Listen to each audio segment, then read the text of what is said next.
पूर्वी चंपारण जिला के भारत नेपाल बॉर्डर पर तैनात एसएसबी 71वीं वाहिनी बटालियन के जवानों ने दो अलग अलग जगहों पर छापेमारी कर 260 ग्राम और 25 ग्राम चरस के साथ दो तस्कर को गिरफ्तार किया। इसकी पुष्टि करते हुए एसएसबी 71वीं वाहिनी के कमांडेंट प्रफुल्ल कुमार ने बताया कि हमें गुप्त सूचना मिली थी कि मादक पदार्थ की डिलीवरी होने जा रही है। सूचना के आधार पर गश्ती और जांच तेज कर दी। जांच के दौरान हरपुर थाना क्षेत्र के चिकनी गांव के समीप पल्सर मोटरसाइकिल से आ रहे दो व्यक्ति के शरीर की जांच की गई तो उनके पास से एक पैकेट चरस बरामद किया गया।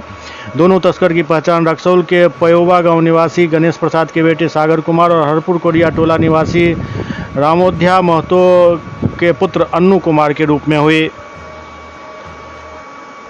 वहीं दूसरी तरफ भारत नेपाल सीमा के इनरवा के निकट छापेमारी कर नेपाल से बाइक से लाए जा रहे 25 ग्राम ब्राउन शुगर के साथ दो तस्कर को गिरफ्तार किया गया।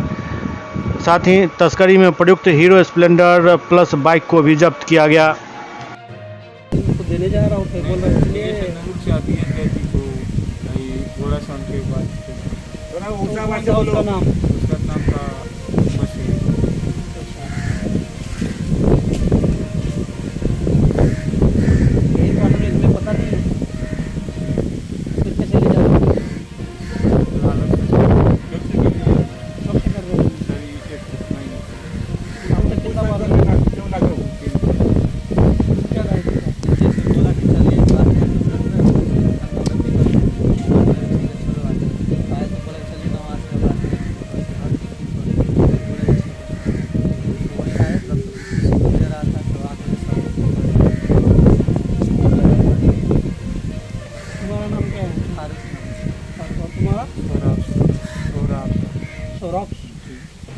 सौरभ एक दूसरे को कैसे जानते गाँव में क्या है तो हम लोग तो घूम रहे थे तो आपको नहीं मालूम कि नहीं बोला एक बार भी नहीं बोला चलिए ना सर